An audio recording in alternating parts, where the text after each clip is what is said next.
Peace and welcome to the culture here on the Black Star Network. I'm your host, Farajii. Thank you so much for tuning in and being a part of the conversation. Folks, we're going to continue our coverage and conversation around the shooting at Morgan State University, one of our great HBCUs. We're going to talk now a little bit about what students are doing, how they are responding to this unfortunate circumstance. I got my brother Sinead Okorafor, who is an advocate and activist and one of the great student leaders who came from Morgan State University, give us the latest about the whole sentiment of the student body. We're going to have that conversation. Also, folks, I'm asking a big question based on a New York Times assessment of where we are in our state of democracy. Is democracy in chaos? I'm going to share with you what the New York Times had to say about this situation, and I'd love to get your take. And later on, we check in with a filmmaker and artist, Mr. Roxy Carvel, to talk to us about how he's doing his part to redefine Black arts and culture. Stay with us. It's all happening on today's edition of The Culture right here on the Black Star Network. Let's go.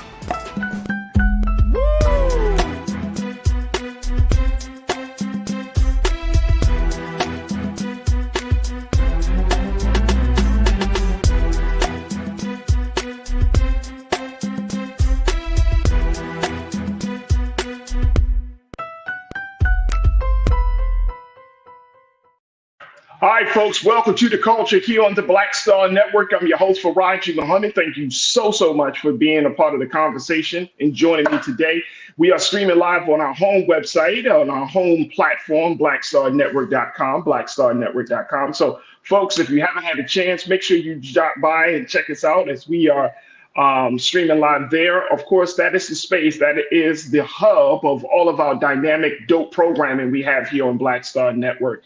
And it's also there where you can show your love and your support, so you can give something financially to help continue to power this digital movement that we are embarked upon. And of course, you can download the app for free on all of your devices and follow us on social media at Black Star Network.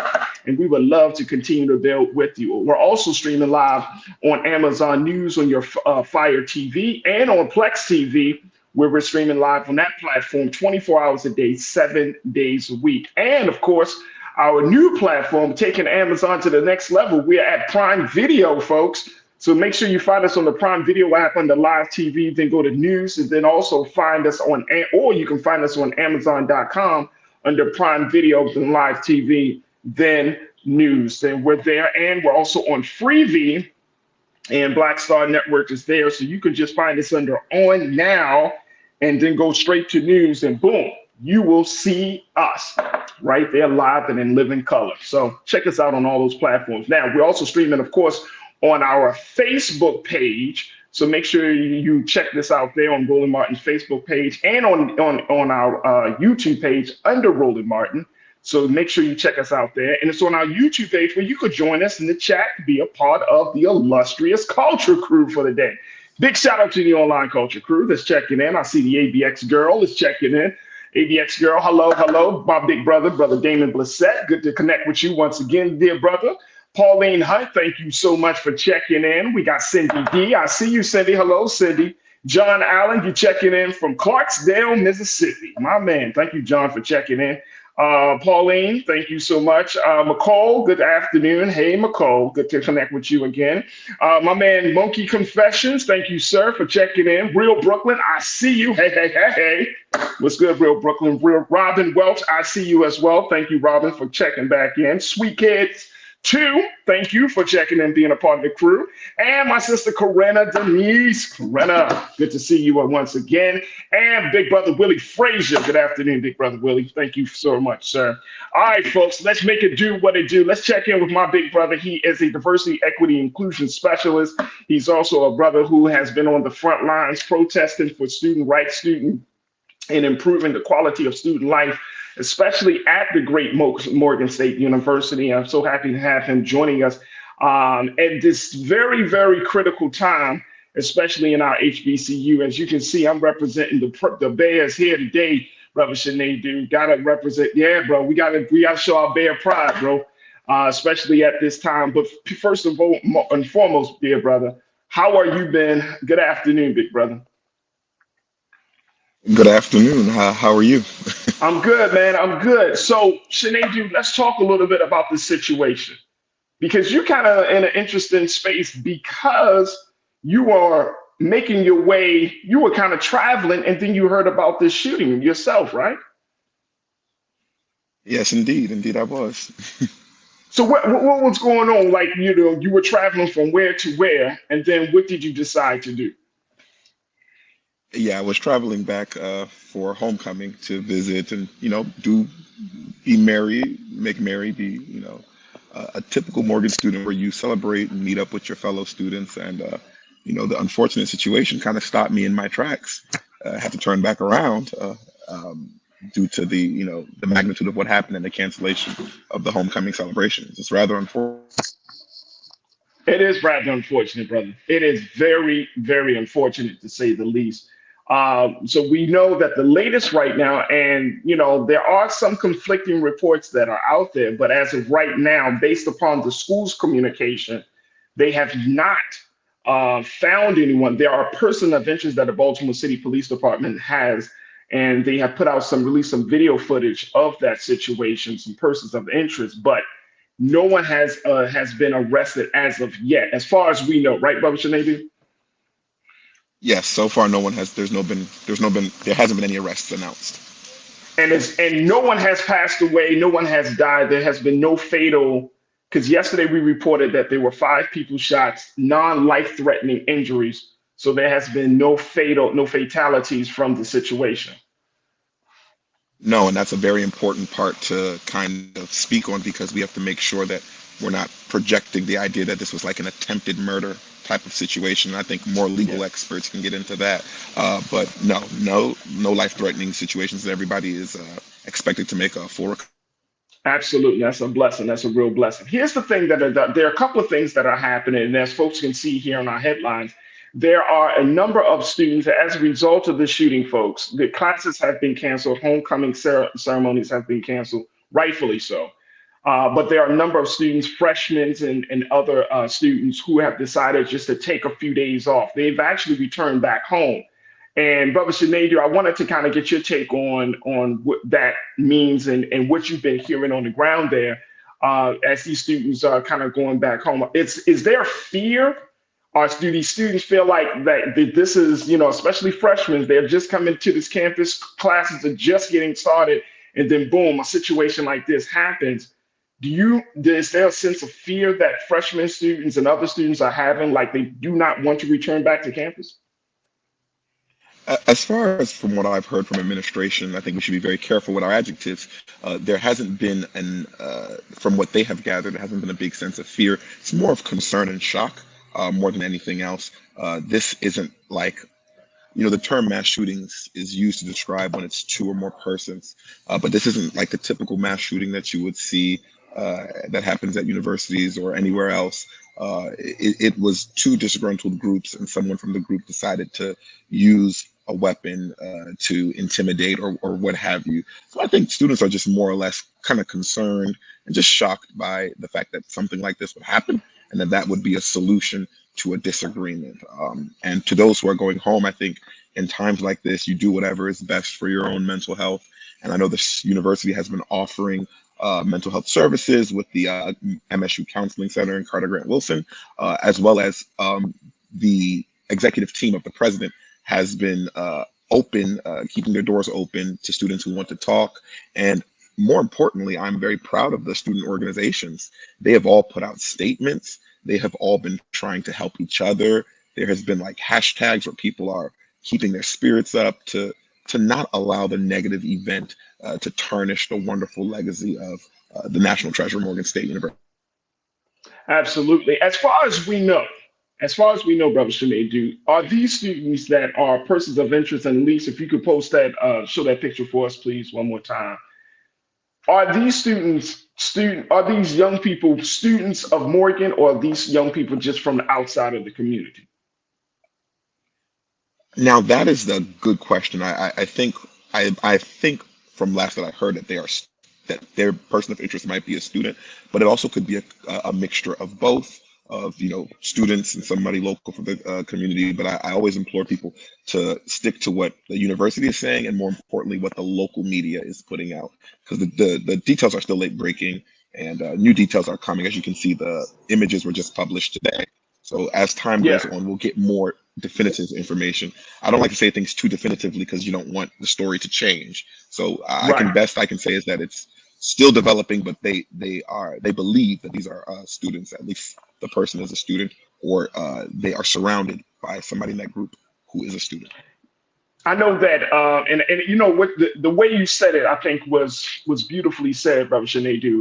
In terms of let's not jump to conclusions. And Megan Gamble, you checked in, and welcome, Megan. You said let's be careful with our objectives. Gracefully said that she in praise of how you framed that, because yesterday when we talked about this story and we bringing up the security measures, um, the term mass shooting came up. And so, when we're just saying that mass shooting, it takes on a different life of its own. I, you know, what's your take on that, Dora?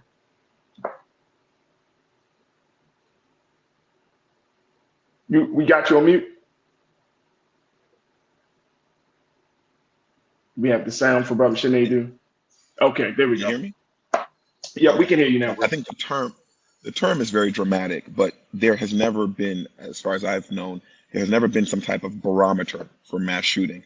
So the term it's kind of provocative, but by its definition, that's what Yeah, this is. But it's not within the same tense as we usually see it. So I think that's why it's important when we use the term that we give it more context, so that we can mm, categorize it properly compared to how, because that's what builds the hysteria, and that's why I tell folks focus on local media, not the national media that turns up in times when these stories are big. But we yeah, have to add some type of contextual framework to what this is. But it is mass shooting by the definition. But yeah, again, like absolutely. yeah.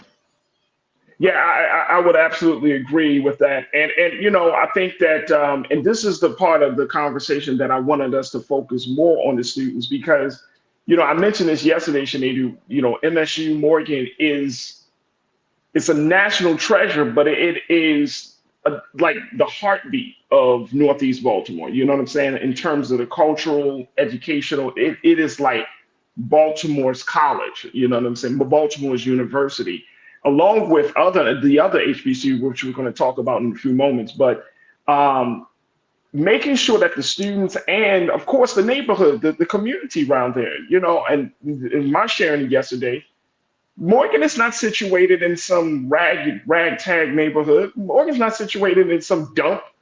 You know what I mean? That's a very, very, when you go down Hillen Road, when you go down Cold Spring, when you're in that neighborhood, it is a beautiful neighborhood, very diverse, a lot of families, lot of homeowners, legacy homeowners. So we're talking about a situation that reverberates us all from inside the school to the outside community. What's your take on that, bro? Let me take our first pause. Yeah, I think that's important to say because this is a community built of homeowners. This is a community that is very well connected to the university. And I think it's important to kind of paint the picture that although Morgan is the heartbeat of this part of Eastern Baltimore, we are not the entire body. There are things beyond the control of Morgan State. And I think I kind of agree with Mayor Brandon Scott to say that some of the issues that we're experiencing goes beyond Morgan, goes beyond Baltimore, goes beyond Maryland. The issue that we have here is in regards to firearms. It's not about the community. That's the same community that, had this not happened, would have showed up in droves for the parade. That's the community where people's kids come out. That's the community where young kids were at the coronation as Little Mister and Little Miss Morgan. That is the community that we're talking about, a thriving community. That's the community where our current mayor, Brendan Scott, went to school at Mervo. So I don't want there to be a narrative that this is a community that's unsafe. Or no, Morgan has been a big part of that community, and the community has been a big part of Morgan's story as well. So I think it's Yeah, really that's a good important point. that that narrative is put in the forefront. No, I agree with you wholeheartedly on that, bro. And for those who may not know, Mayor Brandon Scott made some remarks yesterday urging Congress to institute some level of gun reform as a result of this shooting. And of course, he's not solo in his cry out for some type of real change, because I know that's part of the conversation, gun reform. But my take on it very quickly is that we have a cultural issue. We got to have some cultural reform as well, in terms of violence being so prevalent in our communities that it does find its way onto safe spaces like a college campus, right? Where young people are coming in from all across the country. Young people are coming there to learn. You have staff and professors. You have a lot of folks that are at a college campus. So just trying to disrupt this culture of violence that we see happening in our neighborhoods and our communities each and every day. It's a tall order, brother Sinedu. You've been on the front lines as it relates to issues from police reform to violence. Where do we have that conversation, or how do we have that conversation to really break through that wall? Well, if we're being honest and if we're following this trend, this is a bigger conversation of safety. This is a bigger conversation of economics. This is a bigger conversation of equity. When I think about how Morgan State continues to push safety and community, we have to also have the bigger conversation about the underfunding of HBCUs. Like, we have to talk about that, because that is also important for building the environment, the complete secure environment where the young students can come. Morgan has continued to increase security and security measures year in and year out. But we have to also understand that, we're not the wealthiest school. And we are, with the HBCU equity case, it shows that we have been underfunded over the past couple of decades. And folks may say that doesn't matter, but these things don't happen overnight. These issues about safety and security are a long-term type of situation that we have to have a bigger conversation on.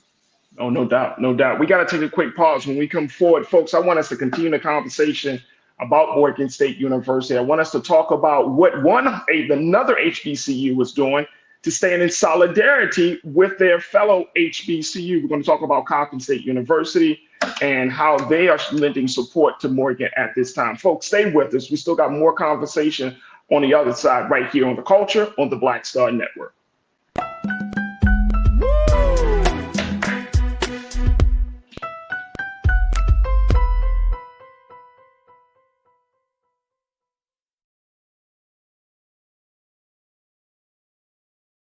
Folks, Black Star Network is here.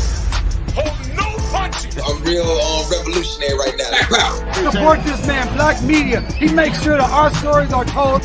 Thank you for being the voice of Black America, Roland. Stay black. I love y'all. All momentum we have now, we have to keep this going. The video looks phenomenal. See, this difference between Black Star Network and Black-owned media and something like CNN. You can't be Black-owned media and be scared. It's time to be smart. Bring your eyeballs home. You dig?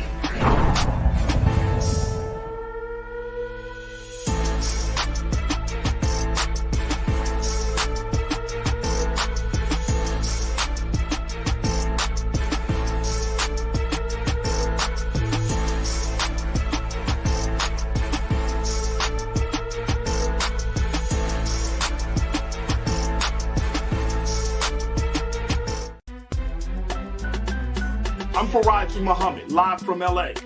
And this is The Culture. The Culture is a two-way conversation. You and me. We talk about the stories, politics, the good, the bad, and the downright ugly. So join our community every day at 3 p.m. Eastern and let your voice be heard. Hey, we're all in this together. So let's talk about it and see what kind of trouble we can get into. It's The Culture, weekdays at 3, only on the Black Star Network. When you talk about blackness and what happens in Black culture, we're about covering these things that matter to us, speaking to our issues and concerns. This is a genuine people-powered movement. There's a lot of stuff that we're not getting. You get it, and you spread the word. We wish to plead our own cause too long have others spoken for us. We cannot tell our own story if we can't pay for it. This is about covering us. Invest in Black-owned media. Your dollars matter. We don't have to keep asking them to cover our stuff. So please support us in what we do, folks. We want to hit 2,000 people, $50 this month, raise $100,000. We're behind 100,000, so we want to hit that. Y'all money makes this possible. Checks and money orders go to P.O. Box 57196, Washington, D.C. 20037-0196. The Cash App is $RM Unfiltered. PayPal is R Martin Unfiltered. Venmo is RM Unfiltered. Zelle is Roland at RolandSMartin.com.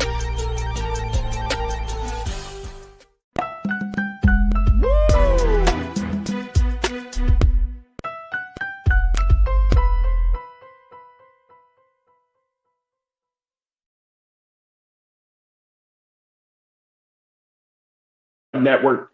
I'm your folks. Welcome back to the Culture here on the Black Star Network. I'm your host, Farajii Muhammad. We are continuing our coverage about the shooting that occurred on Tuesday night at Morgan State University. And this is the shooting where 5 people were shot, non-life-threatening injuries. But 4 of those 5 were students of Morgan State, and one of them was not a student. Police are still looking for the suspect, even though they have shown some video stills of persons of interest in this situation, but no arrest has been made as of yet. However, even though there has not been any fatalities or arrests made, the community is still reeling from the situation, given the fact that this all occurred during Morgan's homecoming ceremony. So ceremony activities have been postponed. Classes have been canceled from yesterday all the way until Friday by President David Wilson, and rightfully so. And it has reverberated around the country as this has become a national story. We've been checking in with my big brother, Brother Shanedu Wakorfo, who's a diversity, equity, and inclusion specialist. He is an alumni of Morgan State University, one of the great student leaders to come from Morgan State University. But then I think, Brother Shanedu, there is a silver lining in this gray day that hangs over Morgan State. The fact that the HBCU community has decided to stand up with Morgan State University at this time. Morgan State is, of course, situated in Northeast Baltimore, but just a few miles on the other side of town in West Baltimore, along the historic North Avenue corridor. Is Coppin State University. And at Coppin State last night, about 50 students and a dozen more staff members, professors and staff gathered together to view what they call a prayer walk in support of the victims of Morgan and in support of their fellow HBCU. And I thought this was a powerful, powerful statement of Black unity and Black excellence to see that a fellow HBCU is showing this type of support. There we go there. And you can just see pictures of that happening. But students from Coppin, particularly students from Coppin, teachers who live in the area of Coppin State University, but who graduated from Morgan, they all showed their support. There was in the story coming from the Baltimore Sun, one sister, her name is Sharon Blake. She's a retired Baltimore City public school teacher. Actually, I'm sorry, Jean Wilson Ritchie. Let me start with her. Miss Wilson Ritchie, a 1972 Morgan State graduate. She lives near Coppin. She said friends all over the HBCU community called her yesterday. She said, I heard from friends at Texas Southern in North Carolina, from Wiley College, Florida A&M, and schools in Louisiana. She said, I understood they generally cared about what had happened because we are all one family. How does that feel, bro? I mean, just thinking that there is a network of support that's available to one of our HBCUs when an unfortunate situation like this happens. Yeah, sorry, the It's all good. announcer is going on. I don't know if can you hear them in the background? Yeah, no, you good. We can hear you. We can hear you loud and clear, bro. Okay. So what I was going to say is, it's no surprise here.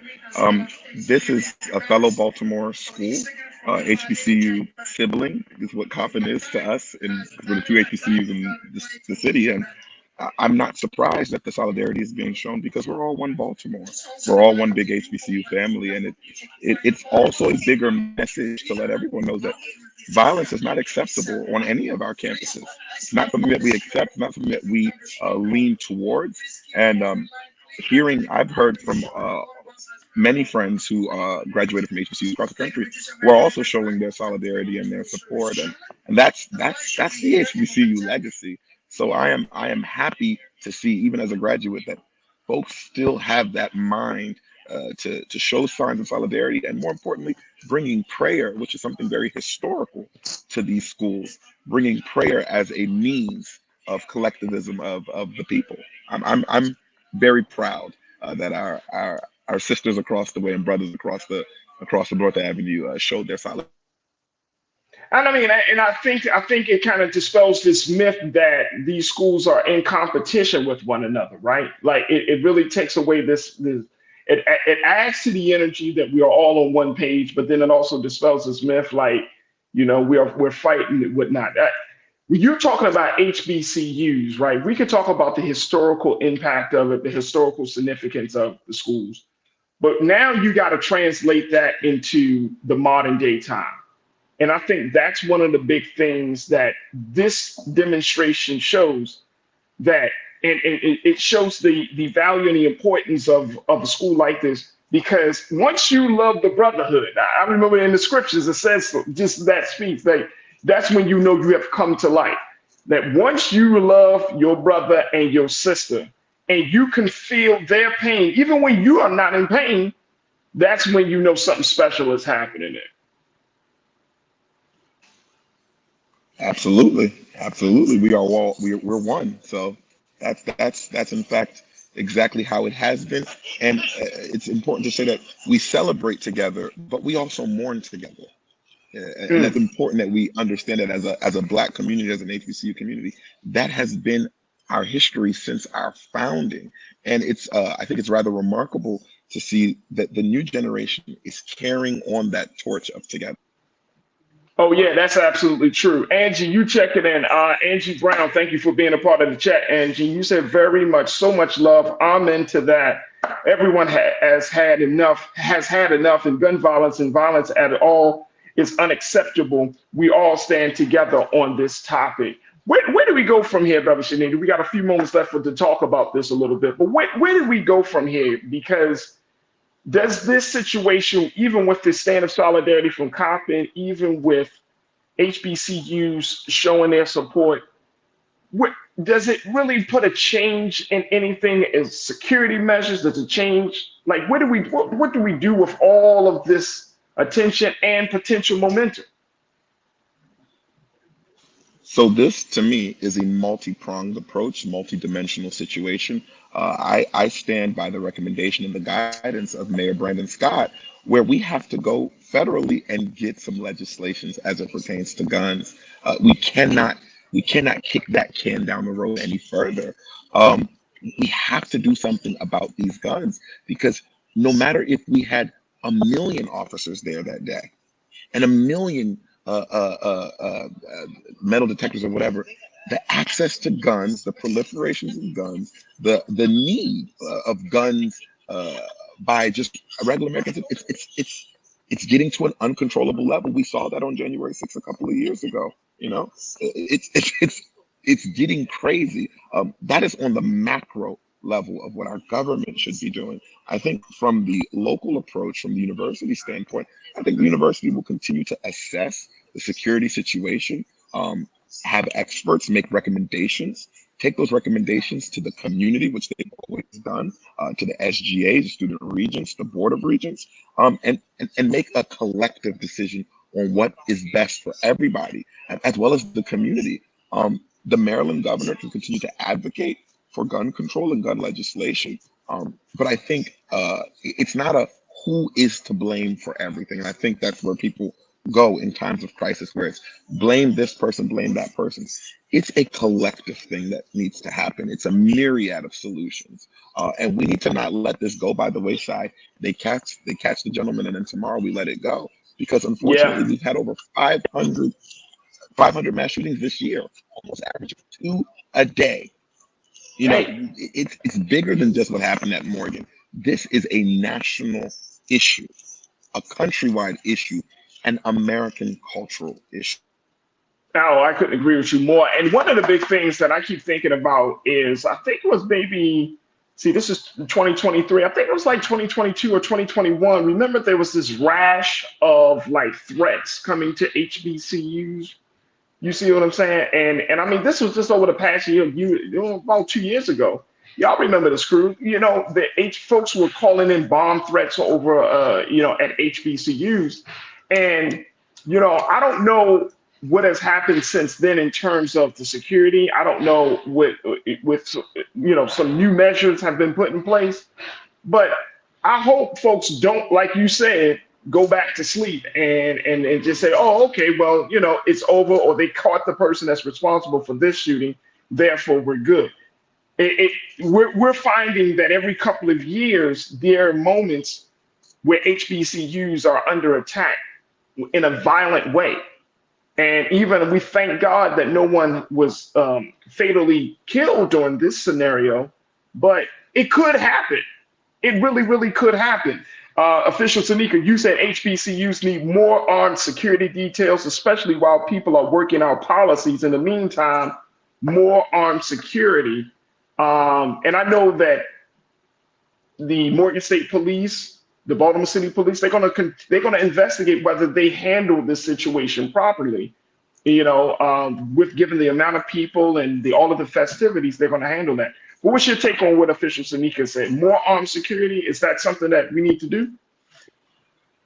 Certainly, but like I said, more armed security, in my opinion, would have apprehended the suspect. It wouldn't have changed what the assailant did.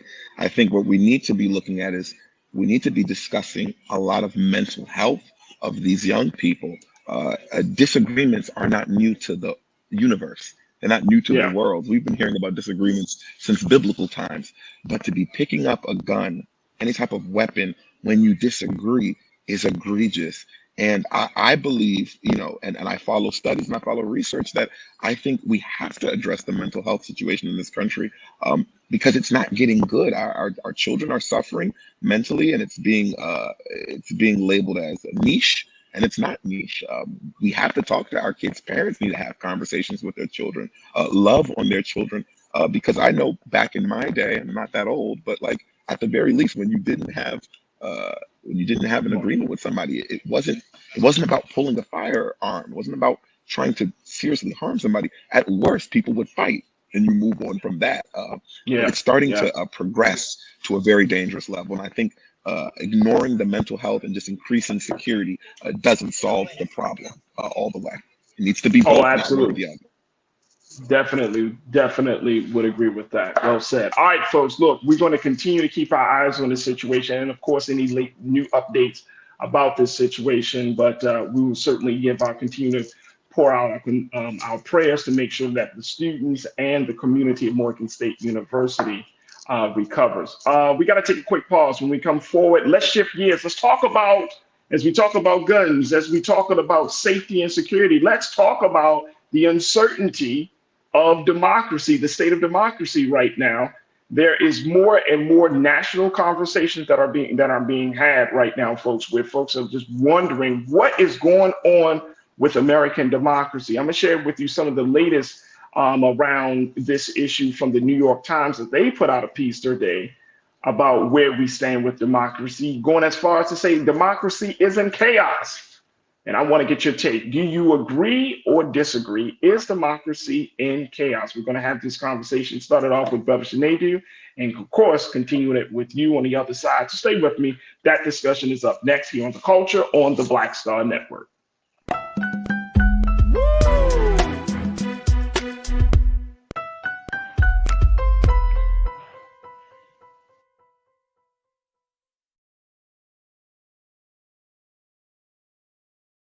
When you talk about blackness and what happens in black culture, we're about covering these things that matter to us, speaking to our issues and concerns. This is a genuine people-powered movement. There's a lot of stuff that we're not getting. You get it, and you spread the word. We wish to plead our own cause too long have others spoken for us. We cannot tell our own story if we can't pay for it. This is about covering us. Invest in Black-owned media. Your dollars matter.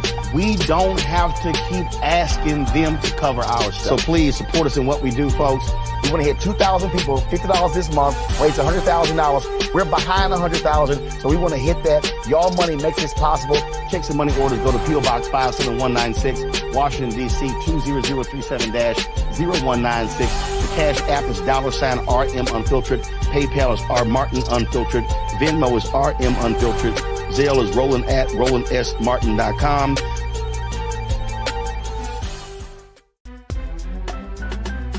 I'm Farajii Muhammad, live from LA. And this is The Culture. The Culture is a two-way conversation. You and me. We talk about the stories, politics, the good, the bad, and the downright ugly. So join our community every day at 3 p.m. Eastern and let your voice be heard. Hey, we're all in this together. So let's talk about it and see what kind of trouble we can get into. It's The Culture. Weekdays at 3, only on the Black Star Network. Folks, Black Star Network is here. Oh, no punches! I'm real revolutionary right now. Support this man, Black Media. He makes sure that our stories are told. Thank you for being the voice of Black America, Roland. Stay black. I love y'all. All momentum we have now, we have to keep this going. The video looks phenomenal. See, this difference between Black Star Network and Black-owned media and something like CNN. You can't be Black-owned media and be scared. It's time to be smart. Bring your eyeballs home. You dig?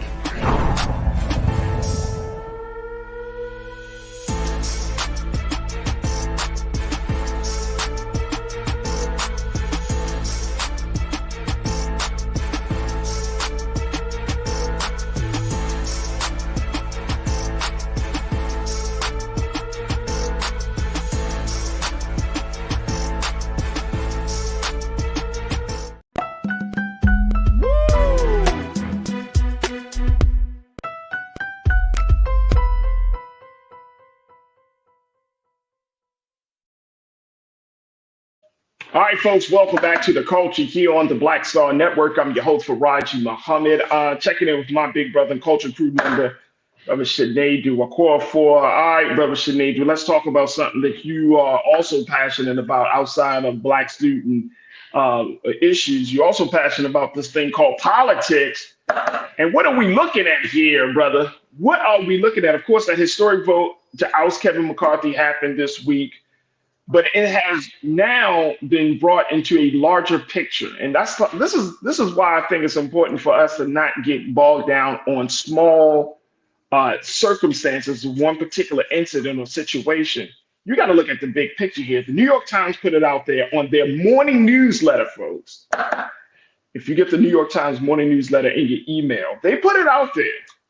They're saying that democracy is in chaos. Let me share with you what they had to say in this briefing this morning. They say, and I'm asking this question, is democracy in chaos? And I want to get your take on this, crew.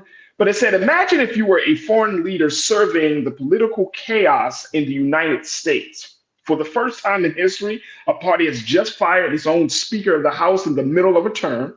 In the Senate, one of the two party leaders, who's 81 years old, has twice recently frozen in public, unable to speak, and continues to vow, I'm just throwing this in there, Mitch McConnell, he continues to vow to stay in office. A Supreme Court Justice, Clarence Thomas, has allowed wealthy political donors to finance a lavish lifestyle for him and his wife, and that same justice's wife urged officials to overturn the 2020 presidential election result based on lies. A likely nominee in the upcoming presidential election is facing 4 criminal trials and regularly speaks in apocalyptic terms about the country's future. That nominee is essentially tied in the polls with an 80-year-old president who many voters worry is too old to serve a second term. If you were an ally of the U.S., you have to be wary. If you were an enemy, you have to be pleased. According to Peter Barker of the Times, he said, to many watching at home and abroad, the American way no longer seems to offer a case study in effective representative democracy. Instead, it has become an example of disarray and discord, one that rewards extremism, challenges norms, and threatens to divide a polarized country even further. Woo! That's a lot to take in, Brother Shanadu. I know you got to jump off. A lot of words. It's a lot of words, but it speaks to the truth and the reality that we find ourselves in this country. Do you believe a democracy is in chaos, bro? Would you agree or disagree with that statement?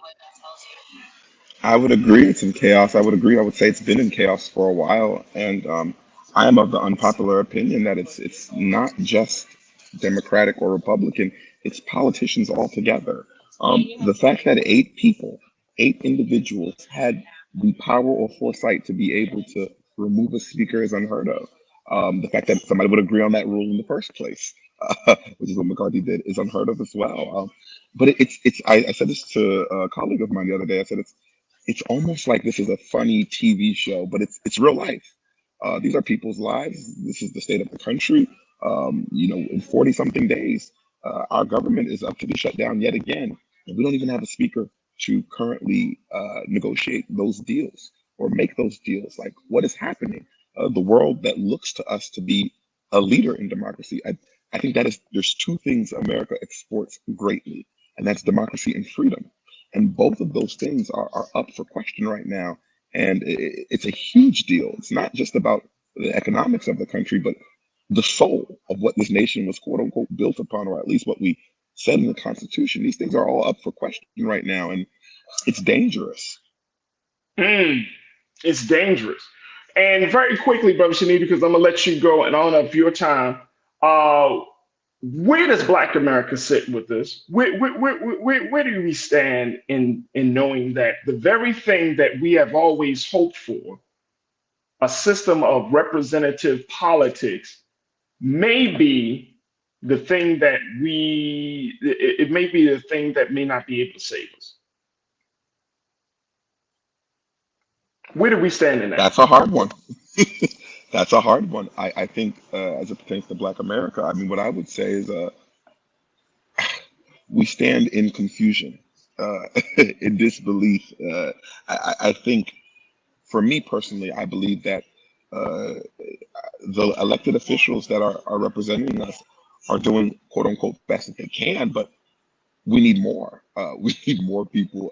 We need more strategy. And that's another thing. I don't think we're strategizing great enough. It's just, again, kick the can down the road, work with what we got. And that's what we've been doing. And how well is that working? When the economy goes down, it hits us first, because we are historically haven't had the funds or the laws or the organization to be beneficiaries of the great American dream.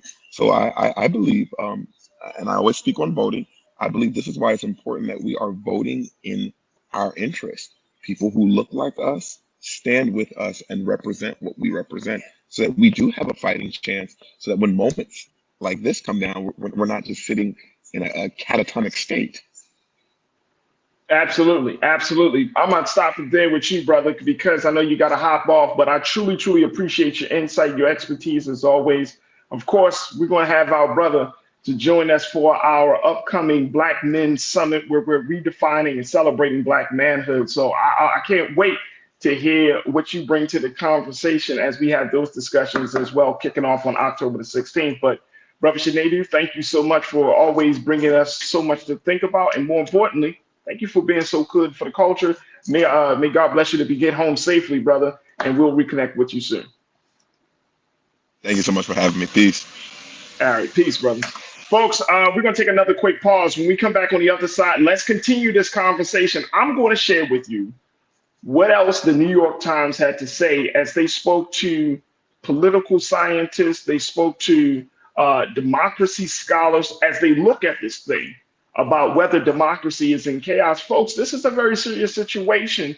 And just over these past couple of days, past 48 to 72 hours, we're seeing something different. And I know that some of us might not think that this is a major shift, but it is a huge shift from what we have been used to.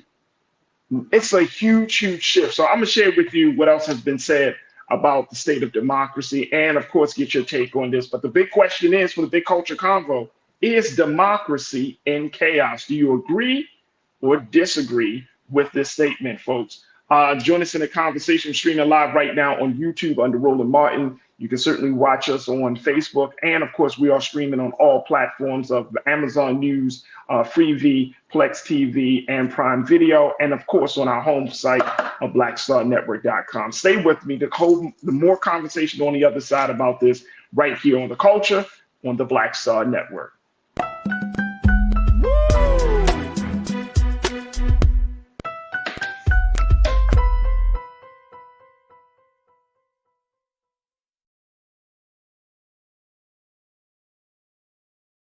Black Star Network is here. Oh, no punch! I'm real revolutionary right now. Thank you for being the voice of Black America. All momentum we have now, we have to keep this going. The video looks phenomenal. See, this difference between Black Star Network and black-owned media and something like CNN. You can't be black-owned media and be scared. It's time to be smart. Bring your eyeballs home. You dig? When you talk about blackness and what happens in black culture, we're about covering these things that matter to us, speaking to our issues and concerns. This is a genuine people-powered movement. There's a lot of stuff that we're not getting. You get it, and you spread the word. We wish to plead our own cause.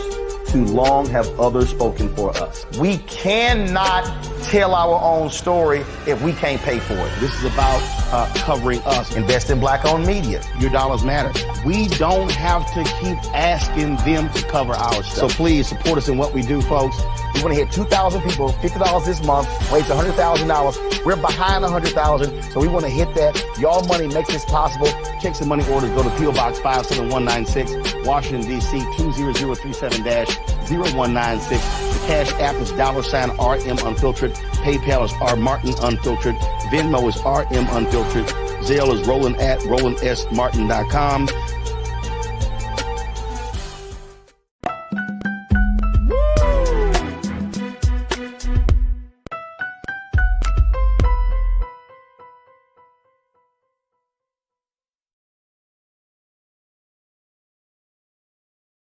Here. All right, folks, welcome back to The Culture here on the Black Star Network. I'm your host, Farajii Muhammad. We are continuing the conversation that we just started in the first half of the show, where we're asking this question based on a New York Times piece that laid out some things that have happened over the past couple of days and just over these past couple of months, where we're asking this question: is democracy in trouble? I mean, in chaos? Yes, it could be in trouble too. Because when we're looking at everything that has happened, from the removal of Kevin McCarthy from the speaker role, like I said, we really haven't gotten too deep into the situation with the Supreme Court Justice Clarence Thomas. I mean, all of this stuff is coming out about his relationship with wealthy donors. We already know about his wife, Jeannie Thomas, and her pushing the lie around the 2020 election. So we're seeing this, but this is coming from a Supreme Court justice, folks. So you have that situation that really has to be addressed. Knowledge of it is now coming to the light. But how is that be addressed? Can he be removed from a lifetime position? And if so, can you imagine the implications of that? Now, the Supreme Court, and there have been some, whether you're talking about government folks, political scientists, and others, who are saying there needs to be a code of ethics. But with all of that even said, will that lead to the removal of Clarence Thomas from the bench? So that's another situation. Of course, we talked about Trump, his legal issues, and how he's still considered to be the presumed nominee of the party. Is democracy in chaos? Now, let me share something else with you folks, and then I want to get your take on this very quickly. As part of this piece around this question, the writers asked a couple of political scientists and even an author about where we stand with our democracy. Here's what they had to say about this idea. First, starting with the democratic system needs two viable parties. This came from Miss Sarah Bender, who is a political scientist at George Washington University. She said, you need a set of leaders on both sides that have the confidence of their followers and have some understanding of the rules of the road. Then they asked Mr. Daniel Ziblatt, who is a co-author of the new book, recent book, Tyranny of the Minority. Take a listen, just check out what he said. He told the writers that the structure of the American political system was partly to blame. The Electoral College, the Senate, and gerrymandering have allowed Republicans to wield power without appealing to most Americans. He said, quote, our Constitution in this way is one of the several factors radicalizing the Republican Party, leading it to turn away from democracy itself. Woo. That's a lot to take in. The Electoral College, the Senate, and gerrymandering has allowed Republicans to wield power without appealing to most Americans. This is why he wrote the book, Tyranny of the Minority, because as much as there's talk of in our political system of the people, it's not the will of the people, it's the will of the few that dictates the agenda about who's in office, about the issues that are of utmost importance. It's the will of the few that dictates who gets what resources and how power is distributed. And then he even points out the Constitution may be radicalizing people. The founding document of this whole country, our form of government, might be the same tool and has been weaponized and used as the tool to turn people away from the very thing it's supposed to outline and be the foundation for. Y'all hear me on this? I need to take me a drink. Not a drink. Just a little something, just a little water, a little tea, something. But this is tea. But as we talk about this, look at this. This is very serious. So, crew, I want to hear your take on this. Share with me your thoughts. We're streaming live right now on our YouTube page under Roland Martin. And what's your take on this? What's your take on this?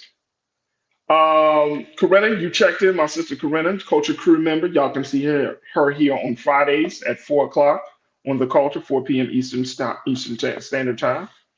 Corinna, you say we have a small part in accountability for the current state of the House and there being no speaker. Hakeem Jeffrey should be Speaker of the House right now, but we did not maintain the Democratic House majority. But do you imagine what type of games that will be played if he ascends to that position? We got to be prepared for that, though, too, right, Corinna? But we take accountability. This is the crazy part. Take a listen to, and Corinna, you pointed out something, and then you tell me if I'm going in the right direction with this. So we have always been taught that government will take care of certain things, right? We have always been conditioned and taught that really our greatest form of political participation is going to the ballot boxes voting, right? We have always been taught to have hope and faith in our political leadership, right? But when things are starting to fall down, when the faith starts to diminish, when the hope starts to wander, when the confidence starts to decline, then what happens? Now, we haven't been taught about this. It was said that after Kevin McCarthy was ousted from his seat, the term uncharted territory, uncharted waters, kept being used within the national zeitgeist of the coverage of that moment. We're in uncharted territory, we're in uncharted waters. And the part that makes it really uncharted for me, as I was kind of just taking an assessment of these things, is the fact that Americans, we do not have the knowledge or the skills in terms of what happens when our government starts to show some signs of weakness, when the foundations of the things that we say we believe in as a country, as a people, starts to crack. They don't teach us that stuff. We hear about that stuff in other countries, folks. Governments topple, leaders get assassinated. I mean, those things certainly have happened in this country, but not at the same rate as they may have happened in other countries. But political violence runs rampant. We've had our share of political violence, obviously, but not at the same rate. So the American people, we truly are not prepared for the government to fall apart. Even those of us in Black America, right? When we say, well, take it down, America needs to go down. My question is, okay, I understand the sentiment, but what is the backup plan? How do we not fall with the country? How do we get saved? All right, let me go to y'all, my online culture crew. My sister Anastasia, you checked it, Anastasia Paget. Anastasia, you said, Farajii, the Constitution that we see now isn't the real Constitution the European changed. The European changed the document to better than now what? What up is now, what was down is now up. So you're talking about that this is not the real Constitution. I mean, well, the only thing I can speak to that part of that, Anastasia, is like, well, you know, what is the real Constitution? If that's not the real Constitution that we have been, quote unquote, looking at and getting our guidance from, then what is the real Constitution? Okay. But you're right, things that are up, it's just everything is twisted. Beauty and Blood, thank you again. And good to connect with you once again, Beauty and Blood. You said the second that uncapped financial influence was deemed legal in our political system, the dream of democracy for and by the people died. You're talking about, and I saw your previous comment talking about capitalism really being at the root, as one of the key problems of this whole situation we find ourselves in. And I think that we need to have a conversation about that. I definitely think we need to have a conversation about that. See, right now, and I think Beauty and Blood, you might agree with me or disagree with me on this, but I'm thinking like right now, a couple of things would need to happen, right? And this might be far-fetched, this might be just me dreaming, but if political scholars and scientists and democracy scholars and scientists are saying, look, the problem may be the Constitution. We may need to have a modern day constitutional convention. Will that happen in 2024? Most likely not. But does it need to happen within the next 5 years? I think so. I think so. And I think it needs to happen in such a way that we need to make sure that people are fully engaged in this process. Otherwise, we're going to find ourselves in some real hot water. All right, let me go back. Thank you, Beauty and Blood. Thank you, Anastasia. Let's continue to get your take on this. And I'm just looking. Oh, Cheryl Howell. Cheryl, you say, come out from among them, vote, flip seats to be able to pass laws beneficial to us, eat right to get our spiritual strength up, which helps with mental health, redistribute that $1 trillion we spend to us. So you got a couple of things here, Cheryl. You're saying come out from among them, vote, and flip the seats to be able to pass laws beneficial to us. This is a different set of rules that they're playing by. And I'm saying anyone that's against the interests of the idea of liberty, freedom, justice, and equality, liberation, I'm talking about those who go against the fundamental interests of our humanity as Black folks in this country, goes against the fundamental interests of the value of poor people and marginalized communities in this country, because we're all in the same boat here.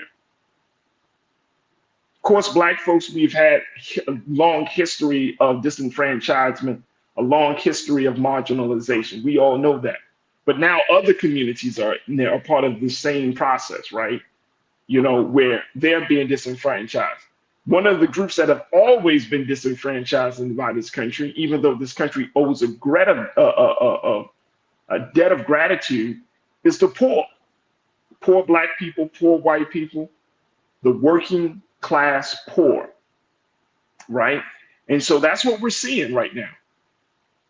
And we're seeing more and more, it doesn't even matter what city, what state you're living in, the disparity between those who have and those who have not is growing each and every day in this country. Each and every day. So much so that it is opening, I mean, it's just making it almost damn near impossible for us to even have a conversation about catching up. How do we catch up the black and white wealth gap that exists in this country? How do we catch that up?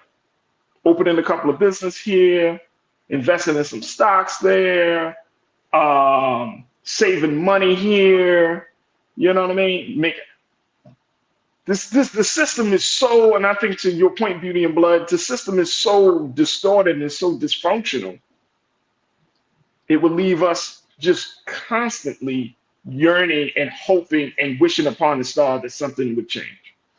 Look, I got to take another quick pause when we come forward. Let's continue the conversation. Is democracy in chaos? Agree or disagree? Share your thoughts on our chat as we're streaming live on Black Star Network, Amazon News, Freevee, Plex TV, on Facebook, and of course on YouTube. We would love to hear what you have to say. Stay with us. This conversation continues on the other side, right here on The Culture on the Black Star Network.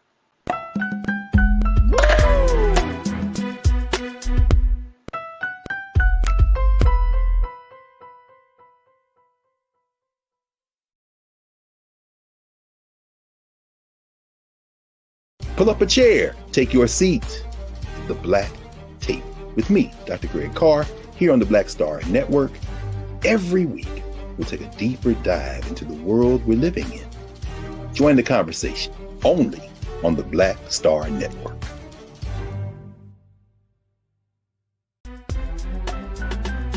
I'm Farajii Muhammad, live from LA. And this is The Culture. The Culture is a two-way conversation. You and me. We talk about the stories, politics, the good, the bad, and the downright ugly. So join our community every day at 3 p.m. Eastern and let your voice be heard. Hey, we're all in this together. So let's talk about it and see what kind of trouble we can get into. It's The Culture, weekdays at 3, only on the Black Star Network. When you talk about blackness and what happens in black culture, we're about covering these things that matter to us, speaking to our issues and concerns. This is a genuine people-powered movement. There's a lot of stuff that we're not getting. You get it, and you spread the word. We wish to plead our own cause. Too long have others spoken for us. We cannot tell our own story if we can't pay for it. This is about covering us. Invest in black-owned media. Your dollars matter. We don't have to keep asking them to cover our stuff. So please support us in what we do, folks. We want to hit 2,000 people, $50 this month, raise $100,000. We're behind 100,000, so we want to hit that. Y'all money makes this possible. Checks and money orders go to P.O. Box 57196, Washington, D.C. 20037-0196. The Cash App is $RM Unfiltered. PayPal is R Martin Unfiltered. Venmo is RM Unfiltered. Zelle is Roland at RolandSMartin.com. Folks, Black Star Network is here. Oh, no punches! I'm real revolutionary right now. Support this man, Black Media. He makes sure that our stories are told. Thank you for being the voice of Black America, Roland. Stay black. I love y'all. All momentum we have now, we have to keep this going. The video looks phenomenal. See, there's a difference between Black Star Network and black-owned media and something like CNN. You can't be black-owned media and be scared. It's time to be smart. Bring your eyeballs home. You dig?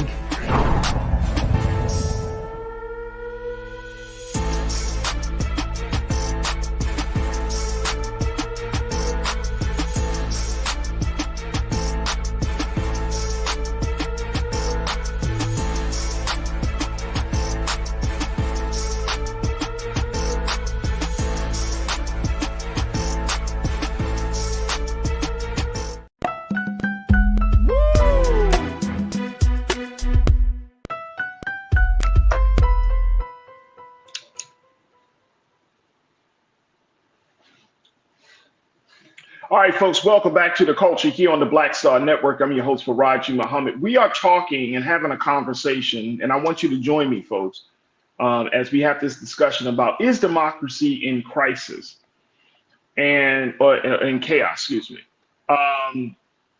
And I think that this is a very, very legitimate question. It's so serious of a question that President Biden, President Biden has officially said that this point alone will be the core of his reelection campaign, which is to quote unquote save democracy. Remember, I told you that last week the president gave an address where he explicitly mentioned Donald Trump as being a threat to democracy, Donald Trump MAGA being a threat to democracy. This is when he said this is going to be one of the core tenets of his presidential election, reelection campaign. Is the fact of saving democracy. That's what he said. Now, looking at all that has happened over this past few days, today is Thursday. Happy Thursday. But looking at all that has happened from Monday to up to today, how everything has played out. We're talking about the ouster of Kevin McCarthy. We're talking about the start of Trump in his trials, right? And he was essentially, he was given a gag order because, and I think you don't like my music. I remember you making that point. You said, what other place can a person come out of the courtroom and then talk bad about the DA and the judge? So he was given a gag order, I think on Tuesday of this week, right? There's talk about this Ukraine bill, this Ukraine money that's being held up because of the GOP, right? There is talk about political violence. We're talking about a shutdown that may happen in November, right? So there's no guarantee that the government will continue to operate and people will continue to work and all of those things. So what are we looking at here, folks? And this is not like a doomsday conversation. I don't want us to get into this space. It was like, man, well, we might as well go into a bunker, and call it quits. Like, this is not what I'm doing, but this is a conversation I think that for those of us who are very serious about the state of not just democracy, but where we are in this country, who are serious about this work, this is one of those conversations. I want to share with you what New York Times writer Peter Baker, who has covered the past 5 presidents, and he's done some reporting from Washington, what he had to say on this, and then I'm gonna come back to what y'all have to say as my crew. He said, there was a time not long ago when the United States presumed to teach the world how it was done, when it held itself up as a model of a stable, predictable democracy, when it sent idealistic young avatars to distant parts of the globe to impart the American way. These days, to many watching at home and abroad, the American way no longer seems to offer a case study in effective representative democracy. We shared that part of what he said. He said the institutions that were already strained during Donald J. Trump's presidency now faces a series of profound stress tests. Can the courts maintain public faith and deal credibly with a former president running for his old job who has been accused of so many crimes it is hard to keep track? Can Congress get its act together enough to simply pick a leader, much less address vexing issues like immigration, spending, climate change, and gun violence? Can the presidency in the hands of an aging traditional politician like President Biden be a tool to heal the wounds of a society? Listen to what he's saying.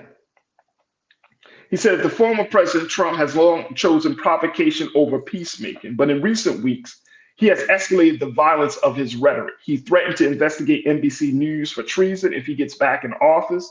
He mocked the husband of former Speaker Nancy Pelosi, who was attacked in their home, called for shoplifters to be shot on sight, and implied that General Mark A. Milley, the former chairman of the Joint Chiefs of Staff, should be executed as a traitor, saying, if you go after me, I'm coming after you, he wrote on social media in August.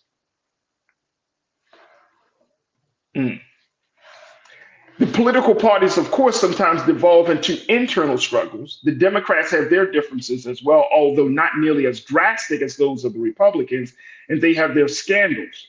Moreover, America has gone through other periods of deep divisions, as during the eras of McCarthyism, civil rights, Vietnam, and Watergate, to say nothing of the Civil War.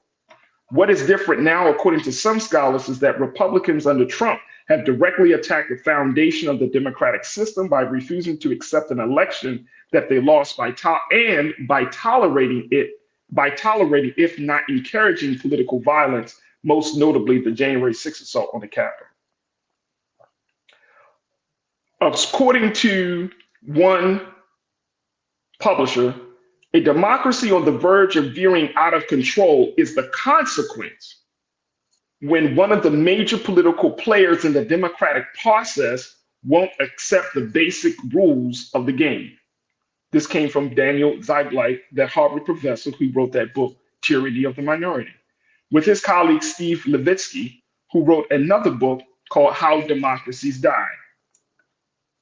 Mr. Baker said the American public has been sour on the country for a remarkably long stretch. The last time a majority of Americans reported being satisfied with the way things are going in the United States and Gallup surveys was January 2004, nearly 2 decades ago. That has taken a toll on American institutions, fewer than half of Americans express confidence in the police, the medical system, organized religion, the Supreme Courts, banks, public schools, the presidency, large tech companies, organized labor, the media, the criminal justice systems, big business, or Congress, according to Gallup, which last year recorded significant declines in 11 of the 16 institutions it tracks. Only small business and the military drew more than 50% support. I'm gonna stop it right there from Mr. Peter Baker.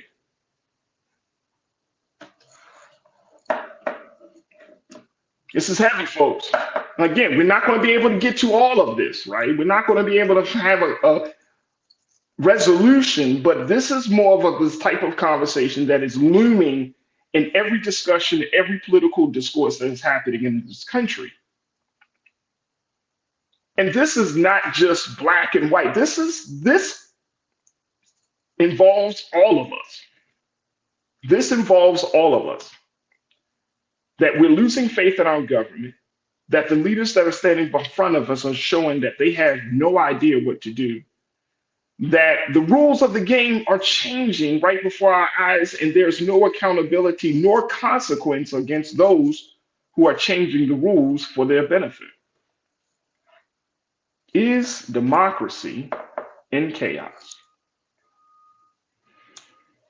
Real Brooklyn, my guy, he said, to answer your question, Farajii, since democracy literally means power of the people, in other words, is our will in question or not? Like how you put that, Real Brooklyn.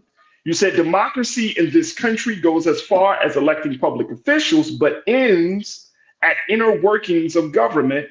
With that said, do we really have a true democracy? Great question. Great question. I want to go to something that Conscious Thought you saying.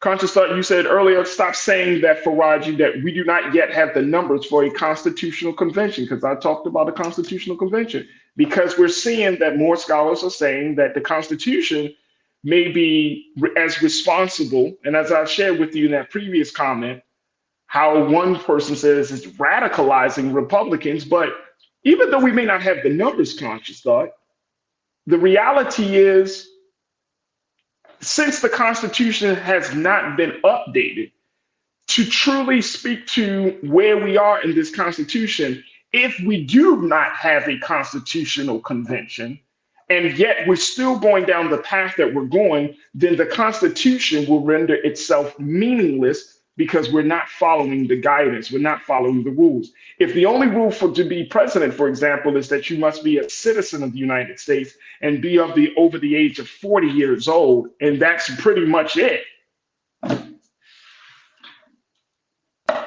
then it leaves open this big ass door of interpretation as to who can do that and who can seize power.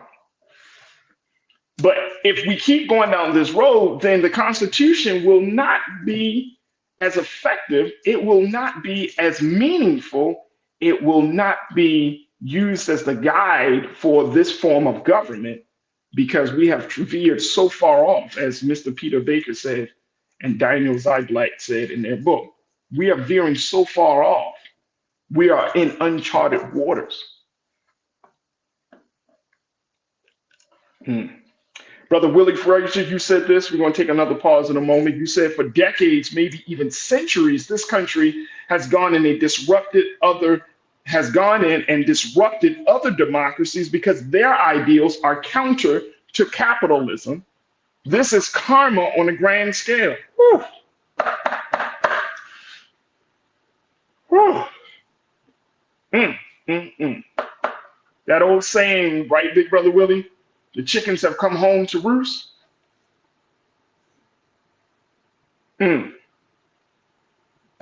This is something else. Corinna, you said we have great potential to have true democracy, but to answer the question being raised, no, we have never truly had a democracy in this country. So if we are even going back to this point, y'all, if we're talking about what is a real democracy, then we're talking about something that is at the root of the Constitution, because the Constitution is supposed to have given us the framework for a quote unquote democracy. We know there's a republic involved in this element too. So if we're questioning even what is a democracy, then that's a very, very fundamental different conversation.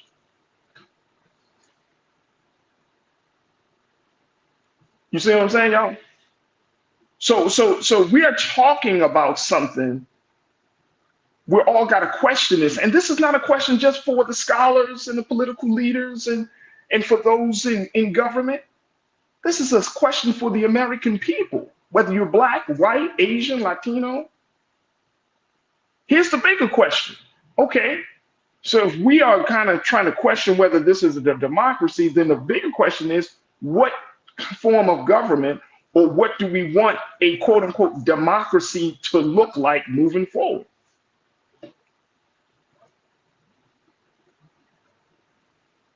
You know what I'm saying? Sean Ryan, you checked in and said, what would have to be changed in the Constitution? How about the simple fact, Sean, that Black people are still considered to be 3/5 human beings?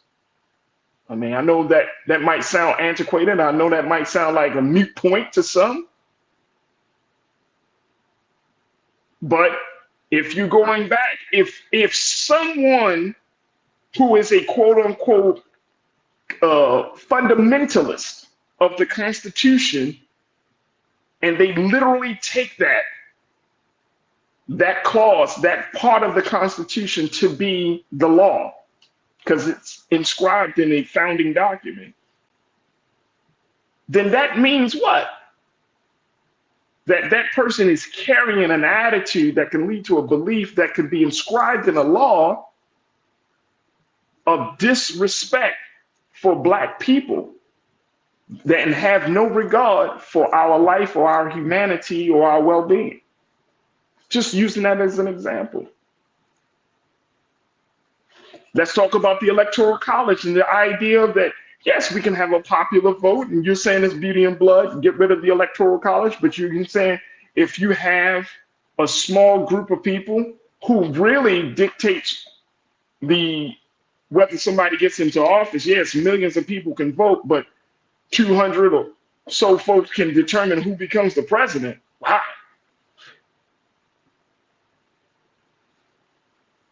You see what I'm saying, y'all? So there are some big parts of the Constitution that has to be raised. Big parts of the Constitution. So it's not as if the Constitution is a perfect document. And I think that's one of the things that in this country we have yet to fully embrace, that the Constitution is not a perfect document. It's actually a document, a work in progress document that had to be updated given the time, given the diversity of people. So yeah, we got some changes to make. But look at all of these things as we're looking at this big picture. I'm gonna stop the conversation here because we gotta get prepared for our next guest. But let us keep thinking about these things. Let us consider the implication of these things. Let us look at all of the pieces and connect the dots of what just happened this week alone. Just this week alone, y'all, we've seen history being made. Just this week alone. I called it at the beginning of the week, the GOP implosion. And just this week, we're seeing a major political party falling in on itself, being destroyed and being eaten and taken down by its own members in just this week alone. As Mr. Peter Baker said in his column, stress test. All institutions, all of the American people, all of our faith and our hope is being put to the test today. And we got to figure out if we're going to pass this test or not. We got to take another quick pause when we come forward. We're going to switch gears and talking about how one man is doing his part to try to redefine Black arts and culture. Stay with us. We're going to have our conversation up next with our brother, Mr. Roxy Corvell. Stay with us. It's The Culture here on the Black Star Network.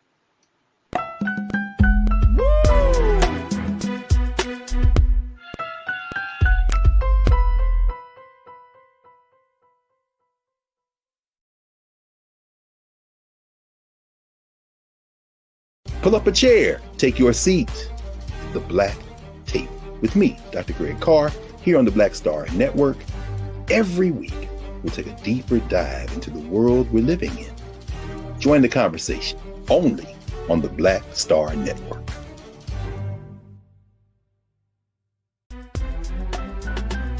I'm Farajii Muhammad, live from LA.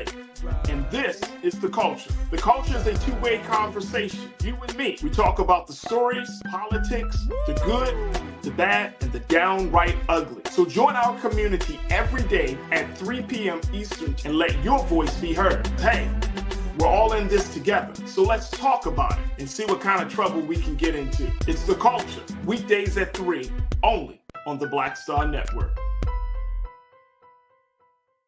When you talk about blackness and what happens in Black culture, we're about covering these things that matter to us, speaking to our issues and concerns. This is a genuine people-powered movement. There's a lot of stuff that we're not getting. You get it, and you spread the word. We wish to plead our own cause.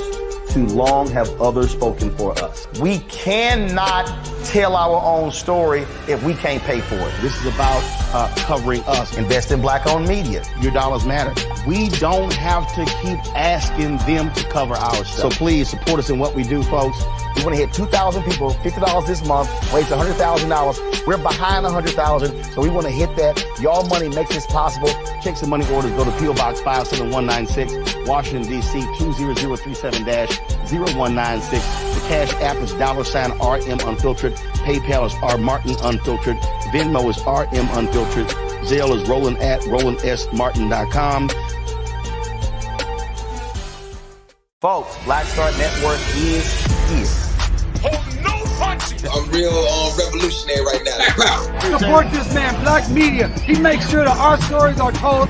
Thank you for being the voice of Black America, Roland. Stay black. I love y'all. All momentum we have now, we have to keep this going. The video looks phenomenal. See, this difference between Black Star Network and Black-owned media and something like CNN. You can't be Black-owned media and be scared. It's time to be smart. Bring your eyeballs home. You dig?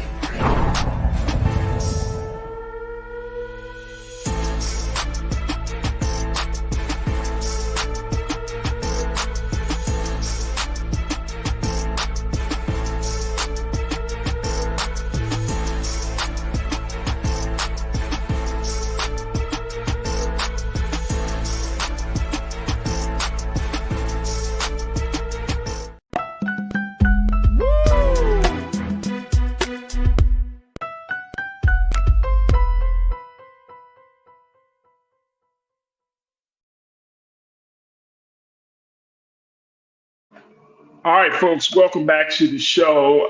We're going to be checking in with our brother Roxy in a few moments. But I do want to just make note of what many of you are checking in to say as we have these, just talking a little bit about this democracy piece. And I want to make sure that I update my statements properly. That way, because my team just say, we want to make sure that we say this. And I truly appreciate my team for alerting me to this, that the 14th Amendment, folks, does repeal the 3/5 clause, Section 2 of the 14th Amendment. And I would advise that I used to, and I was looking for it the other day, but I had this pocket version of the United States Constitution, and I used to take it around with me where I went in certain, just going in certain spaces and places, just as a reference, right? And I would advise us to take a look at those. If you have a chance to get a copy of the Constitution in a pocket version, then I would recommend that you just invest. It's probably just a few dollars. I don't think a lot of people are rushing to get a pocket version of the Constitution nowadays. But it's important that we do have some understanding and some knowledge. And so it's just something that came to my mind as we were talking about this. But many of you are saying, well, what about this? And Sean, I know you heard, see your comments about what is it about the Constitution that we need to change? When you don't know, a lot of us, and I don't know who said it earlier today, but one of you in the chat mentioned the fact that, and I think it was you, Corinna, but you mentioned that a lot of people just don't know about their government. And it made me think about what benefit would it be for the powers that be to keep us illiterate or ignorant of what's going on with the government, right? When you think about how government is taught in schools, back in the day, it was taught a certain way, right? There was the understanding of the three branches and all of those things. And Corinna, you and I talked about this on last week, and we're in that civics conversation. But it's not the same anymore. And y'all remember last week when Corinna was on, I had quoted the University of New Hampshire when they talked about how in a study it showed that 26% of Americans actually knew the three branches of government back in 2016. That number has actually increased by 2021, right? It went up to a little bit over 50%. But it's still the fact that a lot of people just didn't know, right, that three branches of government.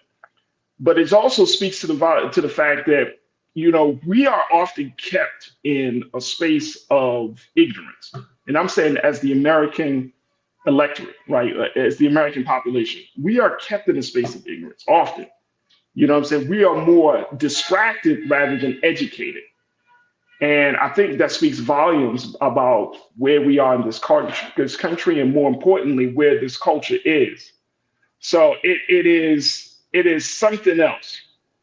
It is really something else. Conscious Thought, you said, let me see here, because I know you posted a few times, Conscious. Let me just see. You said that would be determined by those who are positioned, Democrats or a GOP, with the numbers to make that decision. Your response to Sean Ryan's point, what amendments would be added or taken away when we're talking about this Constitution, constitutional change? You're saying that would be determined by those who are in position with the numbers to make that decision. So there should be some more discussion about this. Turner family, you're talking about why we're not talking about Chicago or the new immigrant issue and how the Democratic Party is giving black folk the big FU or black farmers. Come on, black people can't act blind. We have talked about some of those things. We talked about black farmers. We certainly done that. The immigrant issue, we haven't talked about that, but we could talk about that, Turner family. But there's so many issues that we don't, we have covered. You coming into the chat and it's just oh, well, why y'all not talking about this? And we're talking about as many of the issues as possible, bro. We're talking about as many of the issues that are possible. And no, will we cover every single thing that happens in Black America or 3/4 of the things that happens in Black America? No. It depends on what the situation is, what's the current conversation is, what people are talking about, where their heads are. So to your point, there are some things we can address and other things we don't address, but let's try to figure out a way to bring it into the conversation. Beauty and Blood, you were just going back to your point, you said a well-informed citizenry is the best defense against tyranny. That was a quote from Thomas Jefferson. I truly appreciate you posting that. Thank you so much. A well-informed citizenry is the best defense against tyranny. Very, very much so. Thank you, Beauty and Blood. Carolyn Harrison, you said Constitution isn't absolute. Read the full Second Amendment. It doesn't say everybody has a right to as many guns as they want. Good point. Yeah, good point. Kathleen, thank you, Carolyn. Kathleen Davis, you said, I never expected anyone to teach me what I needed to know. That's why they didn't want us to read. I never expected anyone to teach me what I needed to know. That's why they didn't want us to read. Excellent point. We cannot expect somebody to teach you something that will take them out of power and control. And I think that's the part about it. Well, why didn't they teach us about how do we get out of this thing?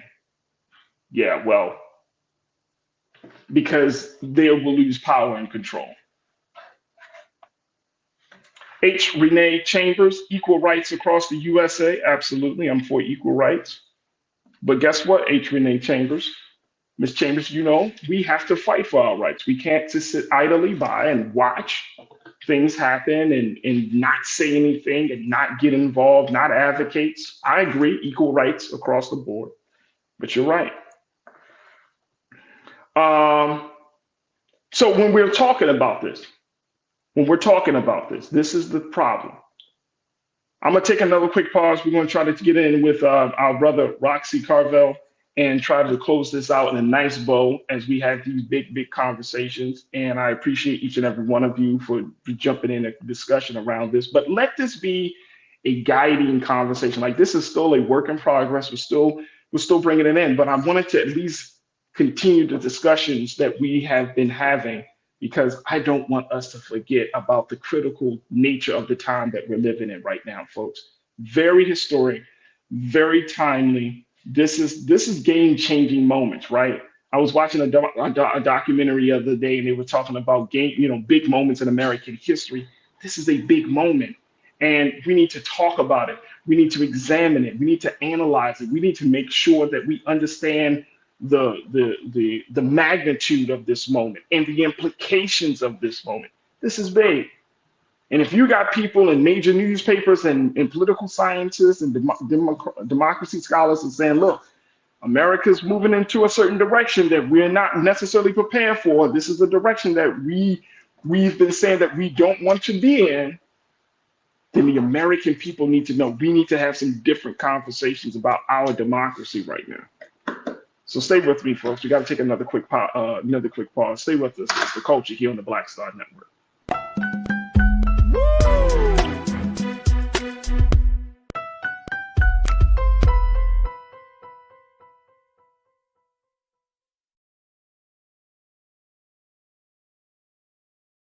When you talk about blackness and what happens in black culture, we're about covering these things that matter to us, speaking to our issues and concerns. This is a genuine people-powered movement. There's a lot of stuff that we're not getting. You get it, and you spread the word. We wish to plead our own cause.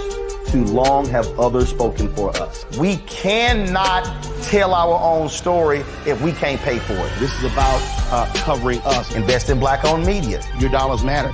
We don't have to keep asking them to cover our stuff. So please support us in what we do, folks. We want to hit 2,000 people, $50 this month, raise $100,000. We're behind 100,000, so we want to hit that. Y'all money makes this possible. Check some money orders. Go to P.O. Box 57196, Washington, D.C. 20037-0196. The Cash App is $RM Unfiltered. PayPal is R Martin Unfiltered. Venmo is RM Unfiltered.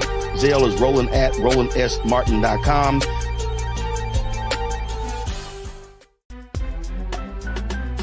I'm Farajii Muhammad, live from LA. And this is The Culture. The Culture is a two-way conversation, you and me. We talk about the stories, politics, the good, the bad, and the downright ugly. So join our community every day at 3 p.m. Eastern and let your voice be heard. Hey, we're all in this together, so let's talk about it and see what kind of trouble we can get into. It's The Culture, weekdays at 3, only on the Black Star Network. Folks, Black Star Network is here. Oh, no punches! I'm real revolutionary right now. Support this man, Black Media. He makes sure that our stories are told. Thank you for being the voice of Black America, Roland. Stay black. I love y'all. All momentum we have now, we have to keep this going. The video looks phenomenal. See, this difference between Black Star Network and black-owned media and something like CNN. You can't be black-owned media and be scared. It's time to be smart. Bring your eyeballs home. You dig?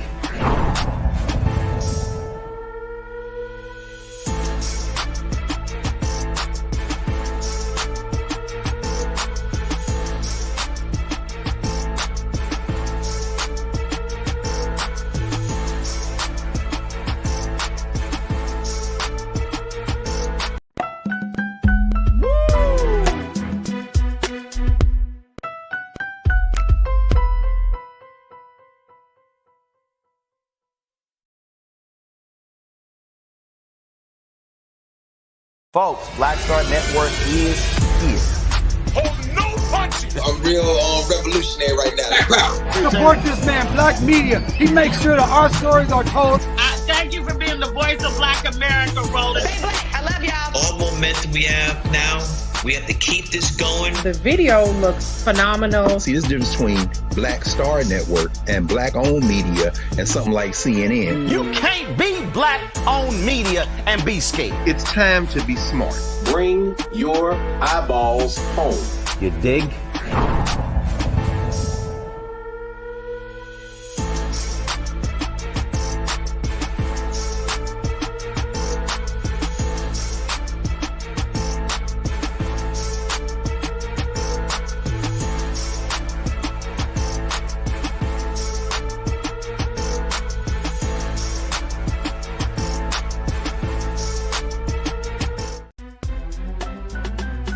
I'm Farajii Muhammad, live from LA.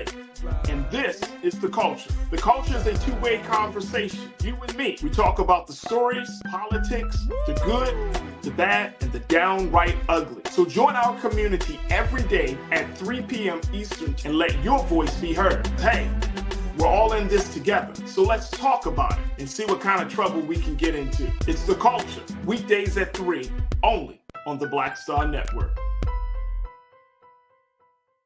When you talk about blackness and what happens in black culture, we're about covering these things that matter to us, speaking to our issues and concerns. This is a genuine people-powered movement. There's a lot of stuff that we're not getting. You get it, and you spread the word. We wish to plead our own cause. Too long have others spoken for us. We cannot tell our own story if we can't pay for it. This is about covering us. Invest in black-owned media. Your dollars matter. We don't have to keep asking them to cover our stuff. So please support us in what we do, folks. We want to hit 2,000 people, $50 this month, raise $100,000. We're behind 100,000, so we want to hit that. Your money makes this possible. Checks and money orders go to P.O. Box 57196, Washington, D.C. 20037-0196. The Cash App is $RM Unfiltered. PayPal is R Martin Unfiltered. Venmo is RM Unfiltered. Zelle is Roland at RolandSMartin.com.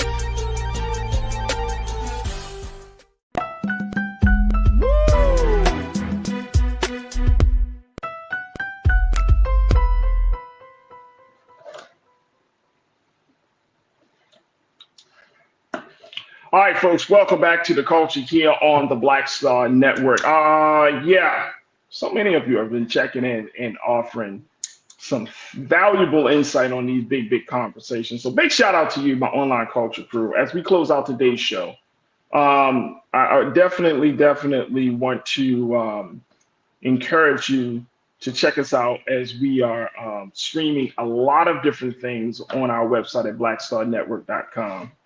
And let me just acknowledge those who have shot that have supported us.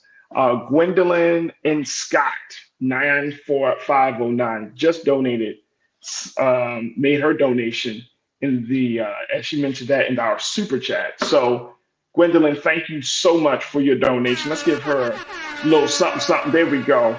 But folks, go to our website today at blackstarnetwork.com and give something. Our streaming is so powerful because you can often go to like a lot of other places to get latest news about what the president is saying, what's happening in Congress, and so much more. But here on Black Star Network, we try to do our very best to bring you up to date on all of those things. So make sure y'all do that. Now, speaking of politics, just slowing it. Let's get out of the very hardcore politics and let's think about something as we close out the show on a lighter note. Do you know that one of our to some people their favorite president, not talking about Clinton, celebrated 31 years of marriage. That's right, folks. President Obama and First Lady Michelle Obama, they had their 31-year anniversary this week. And there we go. 31 years. Can you imagine? To all of the married folks out there in the chat, 31 years. Do we got some pictures of President Obama and First Lady Michelle? I know we got some pictures of that. Because they always look at that. Look at them. Can I ask y'all a question though? Real talk. Keep this picture up here. How come President Obama looks like he's getting older and Michelle is getting younger? Was that by design? I mean, what is that? As you can see, Michelle Obama said 31 years and a lifetime to go. I love going through life with you by my side. Barack Obama, happy anniversary, honey. There they are, folks. There they are. I'm trying to come up with the name. There goes the president and his first lady and our first lady right there. 31 years. That's a beautiful thing. They still look very, very happy together. And again, it's interesting that President Obama looks like he's getting just a tad bit older. I'm not going to throw no shade on the president because I want him to come on to the culture and talk to us. But also look like Michelle Obama is getting younger. So big shout out to the Obamas for celebrating 31 years of marriage. There we go. There we go. It's a beautiful thing, man. It's a beautiful thing. So we really appreciate them. But folks, I can't tell you enough that we are slowly working our way up to our Black Men Summit. So we invite you to let all your family and friends know. I put the word out there on my social media. We'll continue to pump it out there all throughout next week. We'll continue to let folks know that this Black Men Summit is coming together. We have a number of fantastic voices from all across the country, brothers who are scholars and activists and leaders who are going to be joining us for these conversations and making sure that you are a part of these discussions in a very important way. So make sure y'all tune in to our Black Men Summit here on the Culture, kicking off on the 28th anniversary of the historic Million Man March on Monday, October the 16th, and it goes all through the week to Friday, October the 20th. And we would love to just have you participate. And more importantly, tell your friends, tell your family, tell the brothers in your family, tell the men in your family to check out the conversation. If they're able to check it out live and join us in the Culture Crew, then by all means, please tell them about that. But we want to have these discussions and trust and believe, folks, trust and believe the folks that we have lined up for this summit. These aren't lightweight folks.